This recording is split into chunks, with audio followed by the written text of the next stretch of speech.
इस वीडियो में हम लोग बात करेंगे क्लास 12 के चैप्टर नंबर 3 का समरी। अगर आप लोगों ने चैप्टर 2 का समरी नहीं देखा है तो मैं वीडियो के डिस्क्रिप्शन में chapter 2 Bharat is my home का समरी का लिंक डिस्क्रिप्शन में दे दूंगा, तो आप लोग वहां से जाके देख सकते हैं। आइए शुरू करते हैं a pinch of snap summary. पिछली वीडियो की तरह पहले मैं आप लोगों को इंग्लिश में बताऊंगा, फिर उसका ट्रांसलेट करके आसान भाषा में हिंदी में समझाऊंगा। तो चलिए बिना किसी देरी के वीडियो को स्टार्ट करते हैं। A pinch of snap is a comic story written by Manohar Malgaonkar. He was a great novelist of India.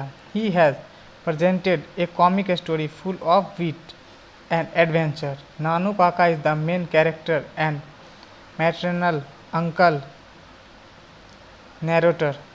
The writer himself narrates the story here.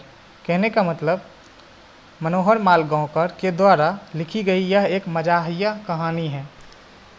यानी pinch of snap, A pinch of snap क्या है? एक मजाहिया कहानी है। वह भारत के महान उपन्यासकार थे। कौन थे उपन्यासकार?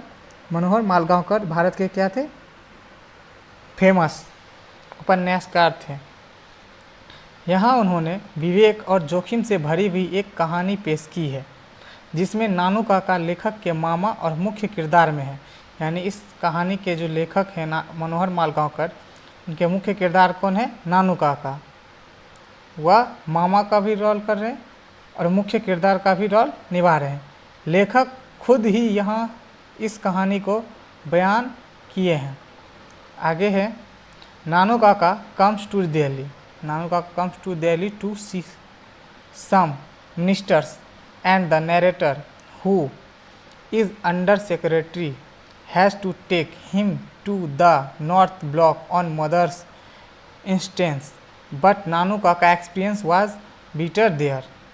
कहने का मतलब नानू काका कुछ मंत्रियों से मिलने कहाँ आते हैं? दिल्ली आते हैं। नानू काका कुछ मंत्रियों से मिलने दिल्ली आते हैं और लेखक के जो एक अंदर सेक्रेटरी रहते हैं, सेक्रेटरी हैं, लेखक के अंदर एक अंडर सेक्रेटरी हैं, माँ के कहने पर उन्हें लेकर नॉर्थ ब्लॉक जाते हैं। लेकिन नानू काका का तजुर्बा वहाँ करवा होता है। नानू काका जो दिल्ली मंत्री से मिलने आते हैं, वह लेखक के जो अंडर सेक्रेटरी है, उनके माँ के कहने पर वो नानू काका को लेकर कहाँ जाते हैं? मंत्रियों से मिलने नॉर्थ ब्लॉक में जाते हैं और वहाँ उनका तजुर्बा जो है वह करवा रहता है।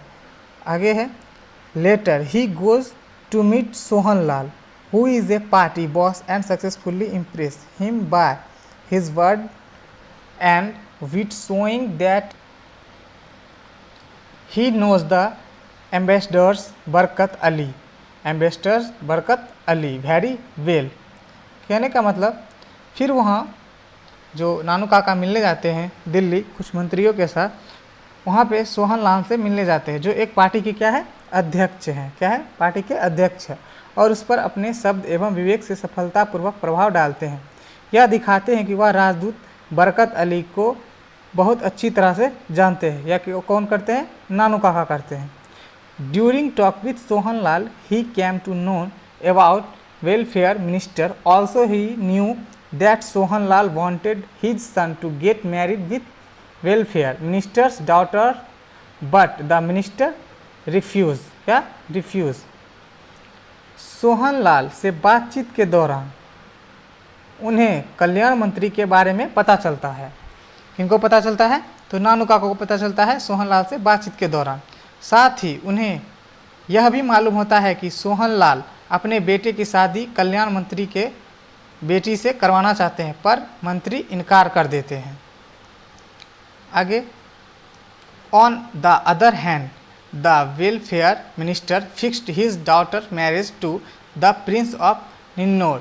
Now Nanu Kaka went to meet the welfare minister in the guise of hereditary astrologer of Maharaja of Ninor, and he mentions it on his visitors book।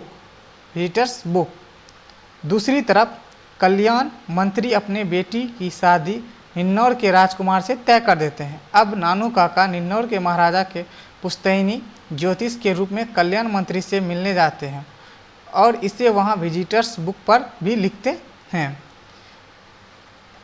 As soon as the welfare minister comes to know about this, he himself visits my home to meet नानू काका। जैसे ही कल्याण मंत्री को इस बात का पता चलता है, वह खुद नानू काका से मिलने मेरे घर आते हैं। Finally, this is a fantastic creation of Manohar Malgaonkar, where he has beautifully presented the character. It really leaves a genius fresh touch on reader's mind. अंततः मनोहर मालगांवकर की एक बेहतरीन रचना है जहां उन्होंने किरदारों को बहुत खूबसूरती से पेश किया।